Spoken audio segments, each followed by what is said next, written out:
today, and I thought I would do a tag video. I've been looking through some tags, some various different tags, and the one I think I'm going to do is the beauty scenario tag. I just thought it might be a good tag to do, something fun, a nice quick video. Hopefully it'll be a quick video.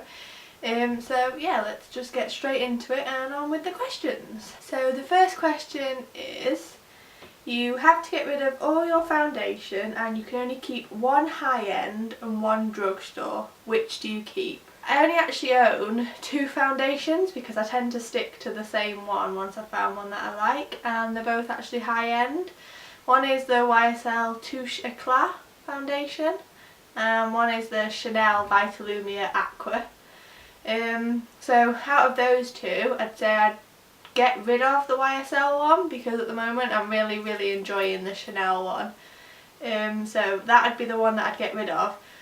Of the drugstore foundations I've tried, I like some of the Rimmel foundations. I did like the Rimmel Wake Me Up, but I think I just had the wrong shade. I think I needed to get a lighter shade, so maybe that one would be the one I'd keep. The next question is, you go for an interview and the lady interviewing you has lipstick on her teeth.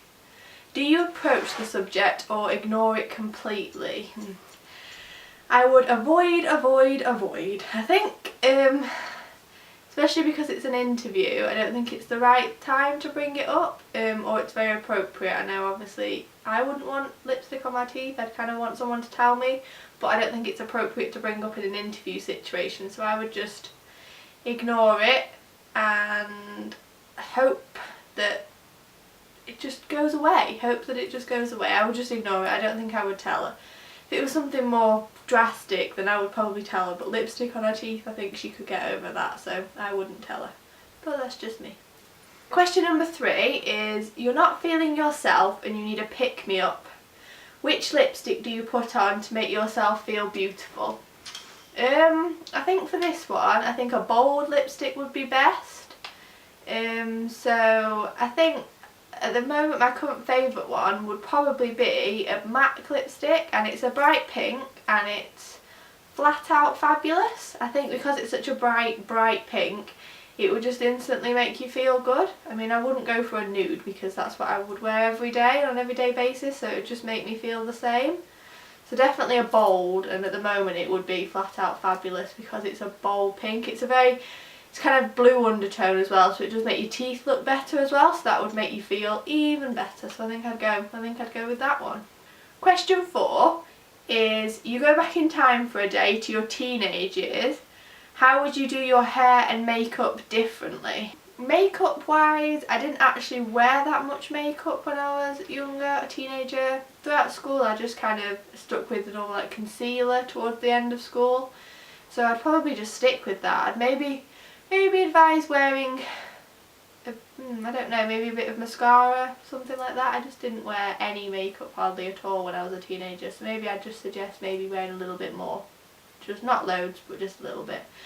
And for hair, well, I kind of went through a phase where I tied my hair up every single day. I think that's why I never have it tied up now at all. You very rarely, the only time I have my hair tied up is if I'm in the house, not leaving the house, because I think I just did it to death. And I also straightened my hair to death as well when I was younger.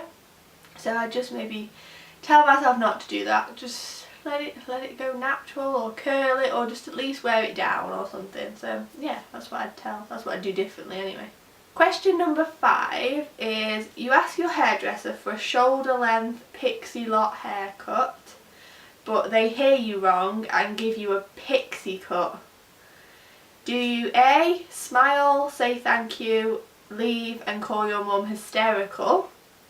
B, cry in the chair and things get really awkward? Or C, complain to the manager and demand a refund?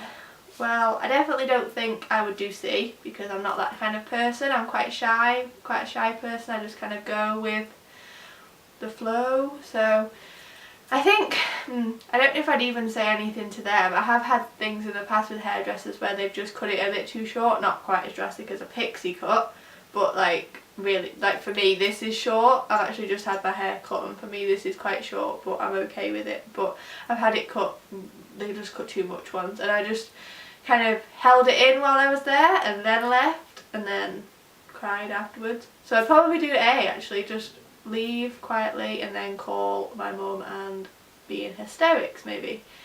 That would probably be what I would do. I'm just not one to make a scene in the hairdressers, but I think a pixie cut, I don't think I would suit a pixie cut at all, so I really don't think I would be very happy with that at all. I would be pretty upset. So yeah, I think it definitely A. So question 6 is, your friend surprises you with a 4-day city break and you have 1 hour to pack. What do-it-all palette do you pack in your makeup bag? I'm going to take this to mean eyeshadow palette, because I don't actually have any other palette, say like blush palettes or anything like that. But for eyeshadow I would take the Naked palette. I have the first one, just number 1.